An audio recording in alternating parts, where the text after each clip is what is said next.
Imagine biting into a loaf of bread that's bursting with nutty flavor, or savoring a hearty pancake that's just tasting like it was made in a cozy farmhouse kitchen. What's the secret? Freshly milled whole grain flour. In this video, I'm going to cover all the best tips and secrets for how to get the most out of fresh milled flour and what kind of recipes are particularly good for using fresh milled flour.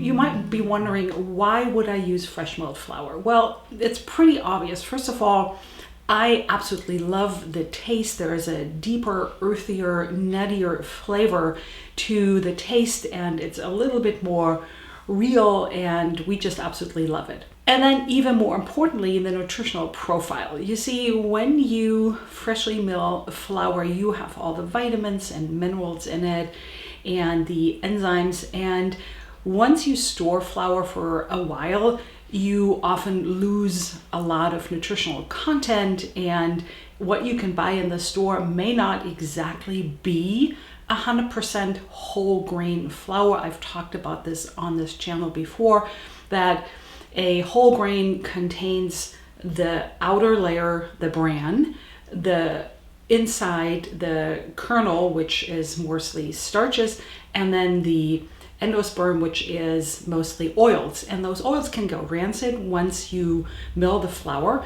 And a lot of commercial products are being stripped of the germ because it can go rancid. So you may not actually get the full whole grain, even though it is called whole grain. You might also wonder how to use freshly milled whole grain flour, because actually it behaves a little bit differently than white flour that you might be used to. And I'll be covering that in just a little bit later in this video. And lastly, I want to talk a little bit about the milling equipment, because that can make a lot of difference in the quality of the flour that you will end up getting. So one of the challenges or learning curves can be that if you have a whole grain flour recipe, you can just use that one-to-one.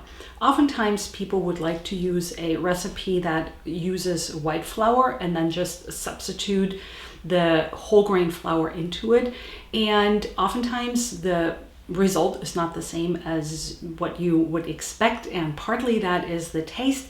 Now, some of that is just a little bit getting used to, especially children can react a little bit like, ooh, and you know, the color is darker and the flavor is nuttier and earthier.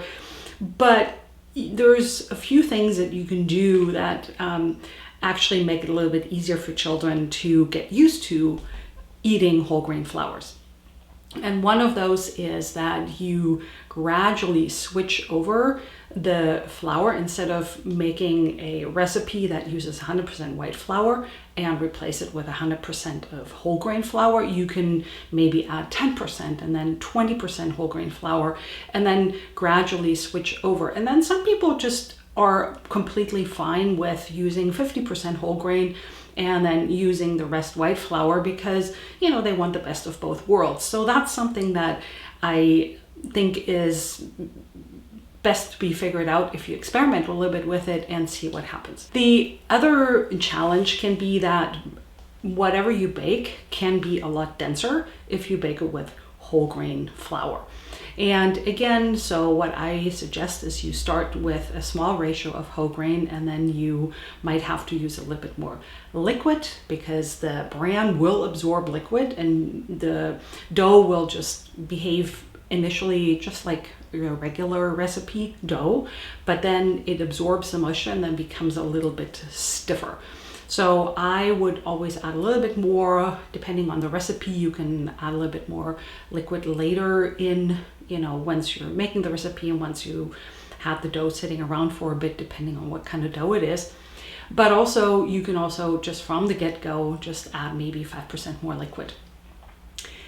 The most baked goods will be a little bit denser, and that is just the nature of using whole grain flours in your baked goods. And I personally love it because it has that really hearty taste and texture to it. But for some people that may just be a little bit getting used to. And then again, that's where I am thinking start with a small ratio of whole grain to white flour, and then gradually increase the amount of whole grain flour until you find your sweet spot where you're like, okay, now I'm getting the best between nutrition and taste, but also ease and making it palatable for everybody in your family. Another thing can be storage. So I like to call it freshly milled flour for a reason, because I like to mill it and then use it right away. A lot of vitamins oxidize when they're being exposed to oxygen, and the longer you store your whole grain flour, the more it loses its nutritional content or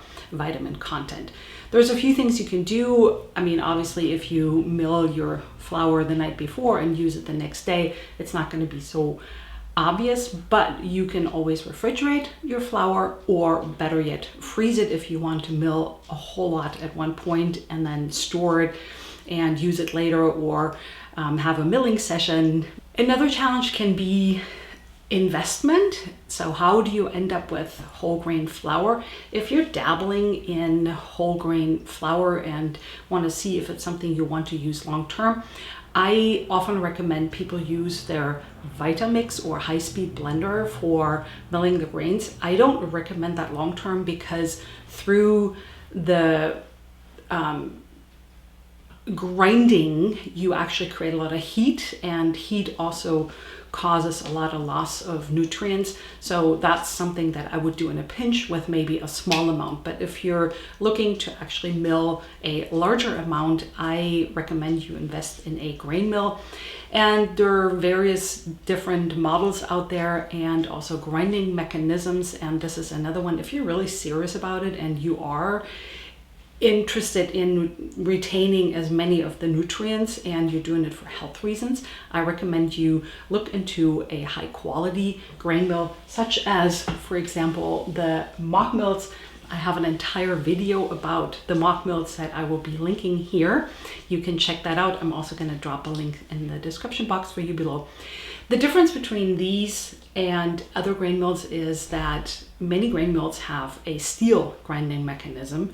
These have a stone grinding mechanism. It's ceramic stones. And anytime you grind something, you are causing friction, and friction causes heat. Now, the steel heats up, because it's a metal, a lot faster than the stone grinding mechanism. So this one, you create a little bit of warmth, but it's not so bad, and you actually keep the heat down and keep the nutritional value up. So that's why I always recommend investing. They have a low entry model. They have one that you can attach to your stand mixer, and that's just above like $200. So it's actually fairly affordable. But once you invest in a grain mill and have that, you're gonna actually spend a lot less money on if you buy flour in bulk. And there's various sources. You can go online on Amazon, for example, but there's also other places. I love getting my grains from Central Milling, and I'm going to leave a few other retailers and sources for whole grains in the description box for you guys. Having said that, I am very fortunate that I have a lot of sources where I can easily get whole grains. If you are living in an area where that's not so much the case, then it might be worth looking into buying them in bulk from some places and investing in some great storage containers. And then that way you can actually have them available forever. Because if you just store your grains like this, keep them whole, they will last a very long time. In fact, they have found grains from Roman times that were still good and would still sprout. So that tells you something, that they can last up to 2,000 years if you store them in a dry and cool place. Dry is really the key word here, because if they get wet, they start sprouting and they might get moldy. So you definitely want to keep any moisture away from your whole grains. Something else to keep in mind, and this might be a little bit interesting to talk about, is that because whole grains have a higher fiber content than white flour because you're stripping away the bran from the white flour, and bran is pretty much all fiber. Some people can get digestive issues such as bloating and gas. So that's where I always tell people to ease into it, start slow, build up, and get used to it instead of going full tilt from one day to another. However, for some people that works and they're willing to just deal with it. So figure out what works best for you if you're interested into switching to whole grain flours. And again, if you're interested in doing something for your children and you want to make your baked goods a little bit more nutritious, but they're resisting the flavor a little bit, I would just start really slow and also using recipes that they love. For example, pancakes and waffles and scones and something with a little bit of sweetness in it. Makes it a little bit easier. Bread can be a little bit a harder sell, but if you just continue using it and continue offering it, and the younger the children are, the easier it will be. The older they get, the pickier they get, is my experience from my own children. But it also depends on whether you are the kind of person that says, here, this is what we're going to eat, or whether you're going to ask them if they like it or not, and then they might actually say no. But if you go slow and if you do what you can and offer it in easier recipes, that might be a good start. And that leads me to what are some easy recipes. I do have a lot of bread recipes where I'm constantly switching around what kind of whole grain flour content I'm using. I have a seeded sandwich bread that I use about 50% whole grain and 50% white flour because I want that fluffier texture of a sandwich loaf, but I want it sourdough and I want it as whole grain as possible. I could probably go a little bit higher, but for the men in my family, they love it that way. And I think it's just a perfect sweet spot combination of getting the goodness from the whole grain and the heartiness, but also the fluffiness and the lighter texture from the white flour. You also might be interested in what kind of grains there are, and I'm going to do another video about ancient grains and why somebody would be using ancient grains, what are the benefits, what are the drawbacks, and how to use and get the most out of them. However, I have some rye berries here. That's one of my favorite ones to use because I'm from Germany, so we have a lot of rye because rye actually grows really well in this kind of northern climate that Germany is in. I also have spelt. Spelt is a cousin of modern wheat, but it's a little bit different and I think it's a little bit better. And lately I've been playing with emmer. Emmer is a more ancient grain, but like I said, I am going to do another whole video about ancient grains, the various types, how they're related to wheat and so forth. So let me know if you have questions about any of this. Drop me a comment below, and also let me know if you're interested in this ancient grain video, because the more interest I get, the sooner I'm gonna get to it. Thank you so much for watching this video, and I'll see you next time.